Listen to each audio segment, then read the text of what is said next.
यह बात उन दिनों की है जब बुद्ध मवन में अपना समय व्यतीत कर रहे थे। इस समय तक बुद्ध की प्रसिद्धि दूर दूर तक फैल चुकी थी।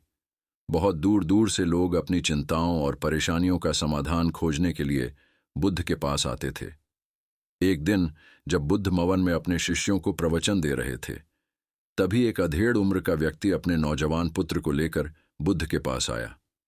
जब वे प्रवचन स्थल के पास पहुंचे तो बुद्ध ने एक नज़र उन पर डाली और इशारे से बैठने के लिए कहा। जब प्रवचन समाप्त हो गए और सभी लोग वहां से चले गए तो बुद्ध ने उस व्यक्ति को अपने पास बुलाया और बैठने के लिए कहा।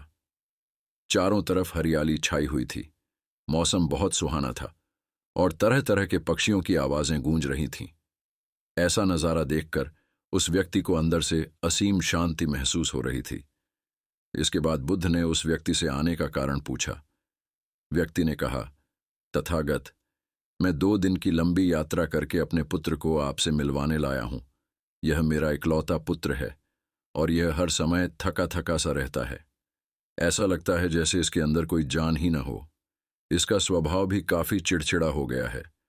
अगर हम इसे कुछ भी कहते हैं तो यह हमारी छोटी छोटी बातों पर गुस्सा हो जाता है। इसके देखने की क्षमता भी उम्र से पहले ही कमजोर हो गई है और इसके बाल भी सफेद पड़ने लगे हैं। इतनी कम उम्र में इतनी बड़ी उम्र का लगना मुझे समझ में नहीं आ रहा है। तथागत, मैं अपने पुत्र के स्वास्थ्य को लेकर बहुत चिंतित हूं। जब मैं उसे वेद जी के पास लेकर गया तो उन्होंने कुछ औषधि दी और कहा कि अपने पुत्र को तनाव कम लेने के लिए कहें। वह अपने दिमाग में बहुत अधिक तनाव लेता है, इसलिए उसकी ऐसी हालत हो गई है। लेकिन मैंने उसे बहुत समझाने के बाद भी तनाव का मतलब समझ नहीं पाया। मुझे नहीं पता कि तनाव होता क्या है, यह किन कारणों से आता है और इसे कैसे उसके दिमाग से निकालूं। लेकिन मुझे सबसे पहले यह समझना है कि तनाव होता क्या है। इसीलिए तथागत, मैं आपके पास आया हूं। कृपया आप मेरी समस्या का समाधान करें। यह सुनकर बुद्ध ने उसके पुत्र को बड़े ध्यान से देखा, उसके चेहरे को देखा, उसकी आंखों को देखा और फिर उसके हाथों की नब्ज को भी महसूस किया। यह सारी विधि करने के बाद बुद्ध ने उस व्यक्ति से कहा, तनाव लेना तो कोई नहीं चाहता, लेकिन फिर भी यह तनाव लोगों के दिमाग को दीमक की तरह पकड़ लेता है और व्यक्ति जान भी नहीं पाता कि वह तनाव में जी रहा है। लेकिन अगर व्यक्ति तनाव के कारणों को अच्छे से समझ लेता है और तनाव के बारे में कोई ऐसा पैमाना बना लेता है जिससे वह जान सके कि वह कितने तनाव में है, तो वह इस समस्या का समाधान भी खोज सकता है। सबसे पहले तो तुम यह समझो कि तनाव होता क्या है। जब भी कोई व्यक्ति कोई काम कर रहा होता है लेकिन उसका मन कहीं दूर भटक रहा होता है, कल्पनाओं में होता है, तो उसके शरीर और मन के बीच एक दूरी पैदा हो जाती है। यह दूरी जितनी अधिक होगी, व्यक्ति उतनी ही ज्यादा बेहोशी की अवस्था में होता है। शरीर और मन के बीच की इस दूरी और खिंचाव को तनाव कहा जाता है। आखिर कोई पसंदीदा खेल खेलने के बाद व्यक्ति चुस्ती और प्रसन्नता से क्यों भर जाता है, जबकि उसने तो अपने शरीर को थका लिया है।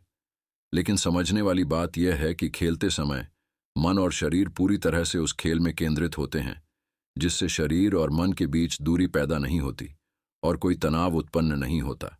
इसके विपरीत, जब हम कोई ऐसा काम करते हैं जो हमें पसंद नहीं है, तो हमारा शरीर उस काम को कर रहा होता है, लेकिन हमारा मन कहीं दूर कल्पनाओं में भटक रहा होता है, जिससे शरीर और मन के बीच एक दूरी पैदा हो जाती है और तनाव उत्पन्न हो जाता है। इसलिए व्यक्ति को एक समय पर सिर्फ एक ही काम करना चाहिए और अपने तन और मन की सारी शक्ति उसी एक काम पर लगा देनी चाहिए, जिससे व्यक्ति के अंदर तनाव पैदा ही ना हो। इसके बाद बुद्ध ने कहा, तनाव पैदा होने के मुख्य 8 कारण होते हैं और जिसने इन कारणों को समझ लिया वह जीवन भर तनाव मुक्त रह सकता है। मुख्य कारणों में सबसे पहला कारण है अति महत्वाकांक्षी होना। महत्वाकांक्षी होना अच्छी बात है, लेकिन क्या कभी आपने इस बात पर ध्यान दिया है कि इंसान के लक्ष्य कभी पूरे नहीं होते। उसका एक लक्ष्य पूरा हुआ नहीं कि वह दूसरे की तरफ भागने लगता है, दूसरा पूरा हुआ तो तीसरे की तरफ। इस तरीके से वह अपने लक्ष्यों को पाने के लिए जिंदगी भर गोल गोल घूमता रहता है। इसीलिए जो व्यक्ति अति महत्वाकांक्षी होता है और बड़े बड़े लक्ष्य बनाता है, वह वर्तमान में कभी रह नहीं पाता है। उसका मन सदैव भविष्य की योजनाएं बनाने में व्यस्त रहता है उसका शरीर तो वर्तमान में रहता है, लेकिन मन हमेशा भविष्य में होता है, जिससे मन और शरीर के बीच दूरी पैदा हो जाती है और वह तनाव भरी जिंदगी जीने लगता है। बुद्ध के मुंह से यह बात सुनकर उस लड़के ने कहा, बुद्ध, तो फिर इसका मतलब है कि हमें लक्ष्य नहीं बनाना चाहिए, क्योंकि लक्ष्य बनाना भी तो महत्वाकांक्षा ही है। इस पर बुद्ध ने कहा, जीवन में लक्ष्य बनाना कोई गलत बात नहीं है, लेकिन समस्या तब उत्पन्न होती है जब व्यक्ति अपना पूरा ध्यान उस लक्ष्य से मिलने वाले परिणाम पर ही लगा देता है और उसके परिणाम की चिंता करता रहता है। व्यक्ति को वर्तमान में जीना आना चाहिए। आप लक्ष्य बनाइए और उस लक्ष्य की प्राप्ति के लिए कड़ी मेहनत कीजिए, लेकिन साथ ही साथ आपको यह भी ध्यान में रखना चाहिए कि आप अभी वर्तमान में जी रहे हैं और वर्तमान ही सत्य है। बुद्ध ने आगे कहा, तनाव का दूसरा सबसे बड़ा कारण है ईर्ष्या करना। जब व्यक्ति ईर्ष्या और जलन से भर जाता है तो उसका मन अंदर से सड़ने लगता है। ईर्ष्या एक आंतरिक घाव है। आंतरिक घाव यानी मन का घाव। व्यक्ति के शरीर का घाव तो भर सकता है, लेकिन मन का घाव कभी नहीं भर सकता। इसीलिए व्यक्ति को दूसरे की खुशी और तरक्की से कभी ईर्ष्या नहीं करनी चाहिए, क्योंकि ईर्ष्या तनाव का कारण है। इसके बाद बुद्ध ने तनाव का तीसरा कारण बताते हुए कहा, अवसरपूर्ण काम न करना। इससे भी मन में तनाव पैदा होता है। जो काम करना हमें पसंद ही नहीं है, जिस काम में हमारी रुचि ही नहीं है, उस काम में हमारा मन लग नहीं पाएगा। हमारा शरीर तो वही बैठा रहेगा, लेकिन हमारा मन कल्पनाओं में भटकता रहेगा, जिससे शरीर और मन के बीच दूरी पैदा हो जाती है और व्यक्ति तनावग्रस्त हो जाता है। इसीलिए इंसान को हमेशा अपनी रुचि के अनुसार ही कार्य करना चाहिए। अगर व्यक्ति यह पता कर ले कि उसे कौन सा काम करना पसंद है और वह उसी काम को अपने जीवन का लक्ष्य बना लेता है, तो फिर वह काम उसके लिए काम नहीं, बल्कि एक खेल बन जाता है। फिर बुद्ध ने कहा, तनाव का चौथा कारण होता है किसी दूसरे से अच्छा रखना। बुद्ध ने उस व्यक्ति की ओर इशारा करते हुए कहा, एक पिता होने के नाते तुम्हारी अपने पुत्र से बहुत सी अपेक्षाएं होंगी कि तुम्हारा पुत्र एक बहुत ही कामयाब इंसान बने, तुम्हारा नाम रोशन करे, जैसा तुम चाहते हो वह उसी तरह का जीवन जिए और तुम्हारी हर बात माने। लेकिन क्या आज तक कभी किसी की सारी अपेक्षाएं पूरी हुई हैं? जब भी कोई व्यक्ति किसी दूसरे से कोई अपेक्षा रखने लगता है तो वह अनजाने में अपने लिए तनाव पैदा करने लगता है। जरा सोचो, अगर तुम्हारा बेटा तुम्हारे अनुसार काम नहीं कर रहा है और वह नहीं बन पा रहा है जो तुम उसे बनाना चाहते हो, तो निश्चित रूप से तुम्हारे दिमाग को तनाव पकड़ लेगा। तुम तनाव से भरा जीवन जीने लगोगे और इस तनाव के बस में आकर तुम ऐसा व्यवहार करोगे, ऐसी बातें करोगे कि तुम्हारा अपने पुत्र के साथ संबंध और भी खराब होते चले जाएंगे। इसीलिए व्यक्ति को जितना हो सके उतनी कम अपेक्षाएं दूसरों से रखनी चाहिए, और अगर पूरी तरह से तनाव मुक्त रहना है तो दूसरों से अपेक्षा रखना ही बंद कर दो।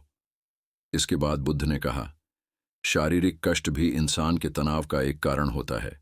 जब व्यक्ति किसी शारीरिक पीड़ा से गुजर रहा होता है तो उसका पूरा ध्यान अपने उस शारीरिक दर्द पर होता है और वह पूरे दिन बस उसी के बारे में सोचता रहता है, जिससे उसका मन दुख के विचारों से भर जाता है और ऐसी स्थिति में व्यक्ति तनावग्रस्त हो जाता है।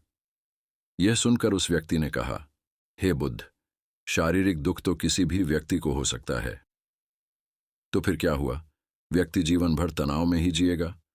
इसका जवाब देते हुए बुद्ध ने कहा, इंसान को यह बात समझनी चाहिए कि हमारा जीवन दुखों का आधार है। जैसे जैसे हमारा जीवन आगे बढ़ता है, इसमें दुख आते हैं, बीमारियां आती हैं और फिर अंत में मृत्यु भी आती है। तो बीमारियां इंसान के जीवन का अभिन्न अंग हैं, कोई इनसे बच नहीं सकता। बस किसी के जीवन में यह समय से पहले आ जाती है तो किसी के बाद में। जब इंसान का मन इस बात को अच्छे से समझ लेगा तो वह अपनी बीमारी के बारे में सोच सोचकर ज्यादा तनाव नहीं लेगा, क्योंकि यह हमारे जीवन का अभिन्न हिस्सा है। और इसके लिए व्यक्ति को शारीरिक रूप से भी अभ्यास करते रहना चाहिए। अपने जीवन में व्यायाम और स्वस्थ जीवन शैली को भी जगह देनी चाहिए, ताकि उसका शरीर लंबे समय तक निरोगी रहकर सही से काम कर सके। तनाव का अगला कारण होता है अपनी योजनाओं को समझने के लिए समय न देना। कुछ लोग बिना सोचे समझे किसी काम को शुरू कर देते हैं और जब उसमें असफलता मिलती है तो वे तनाव से भर जाते हैं, क्योंकि उन्होंने उस काम को शुरू करने से पहले उसके बारे में पूरी जानकारी इकट्ठा नहीं की थी। इंसान को कोई भी काम शुरू करने से पहले उसके अच्छे और बुरे परिणामों के बारे में ठीक से सोच विचार करना चाहिए। इंसान को यह भी सोच लेना चाहिए कि अगर यह योजना सफल नहीं हुई तो फिर इसके बाद मैं क्या करूंगा। इसलिए व्यक्ति को अपनी योजनाओं को ठीक से समझने के लिए पूरा समय देना चाहिए, ताकि बाद में उस योजना की वजह से तनाव पैदा न हो। तनाव का 7वां सबसे बड़ा कारण है टाल मटोल करना। आज के काम को कल पर टालना। आपने यह कहावत तो सुनी होगी, आलस्य इंसान के शरीर का सबसे बड़ा शत्रु है। इंसान आलस्य की वजह से आज के काम को कल के लिए टाल देता है और फिर काम को टालना उसकी आदत बन जाती है। काम को कल पर टालने वाले व्यक्ति का काम कभी भी समय पर पूरा नहीं हो पाता है, और अगर किसी तरह से पूरा हो भी जाता है तो वह उतना अच्छा नहीं हो पाता जितना अच्छा किया जा सकता था, और फिर यह बात व्यक्ति के अंदर तनाव पैदा करती है। लेकिन काम को टालना या काम को एकदम अंत समय पर करना एक आदत है, इसीलिए व्यक्ति न चाहते हुए भी बार बार अपनी इस आदत का शिकार बन जाता है और काम को टालता रहता है। और फिर जब काम की समय सीमा पास आ जाती है तो वह तनाव से भरकर काम को पूरा करने का प्रयास करता है। इसीलिए तनाव मुक्त रहने के लिए व्यक्ति को काम को टालने की आदत छोड़नी पड़ेगी, और यह तभी संभव है जब व्यक्ति काम को समय से पहले खत्म करने का निश्चय करें। सबसे आखिरी और सबसे प्रमुख कारण जो तनाव का होता है वह है ज्यादा सोचना। लगातार सोचते रहना भी एक बीमारी है, और यह उस व्यक्ति में सबसे ज्यादा पाई जाती है जो सिर्फ कल्पनाएं करता है, जो अतीत की घटनाओं और भविष्य की बातों के बारे में सोचता रहता है और जो बेवजह के अनुमान लगाता रहता है। इसीलिए व्यक्ति को ज्यादा सोचने की आदत पर लगाम लगानी चाहिए। इसके लिए जितना हो सके खुद को काम में व्यस्त रखना चाहिए और हर दिन ध्यान का अभ्यास करने को अपने जीवन का हिस्सा बना लेना चाहिए। बुद्ध के मुंह से यह सारी बातें सुनकर उस व्यक्ति ने हाथ जोड़कर कहा, बुद्ध, मेरा पुत्र तो अभी मात्र 20 वर्ष का है और इसमें अभी इतनी समझ भी नहीं है कि यह आपकी बताई सारी बातों का एक साथ पालन कर सके। आप कृपया करके तनाव मुक्त रहने का कोई आसान सा तरीका बता दें, जिससे मेरा बेटा उसका अनुसरण भी कर सके और तनाव मुक्त भी रह सके। उस व्यक्ति की यह प्रार्थना सुनकर बुद्ध ने कुछ सोचते हुए जवाब दिया, अगर तुम इतनी सारी बातों का पालन नहीं कर सकते हो तो इसके लिए एक बहुत ही आसान विधि है। तुम एक बार किसी काम को करने पर ध्यान लगाओ। जो भी काम कर रहे हो उस समय पर सिर्फ उसी काम को करो, सिर्फ उस पर ही अपना पूरा ध्यान लगाओ। और अगर तुम्हारा मन इधर उधर भटक जाता है तो जैसे ही तुम्हें याद आए उसे वापस फिर उसी काम में लगा दो। यह सबसे आसान और अच्छा तरीका है तनाव मुक्त रहने का। जब तुम भोजन करो तो उस समय सिर्फ भोजन ही करो, उसके पूरे स्वाद का आनंद लो, उसका अनुभव करो। जब चलो तब अपना पूरा ध्यान सिर्फ चलने में ही लगाओ। इससे तुम्हारा मन और तुम्हारा शरीर दोनों एक जगह पर केंद्रित रहेंगे। दोनों के बीच दूरी पैदा नहीं होगी, जो कि तनाव का मुख्य कारण होती है।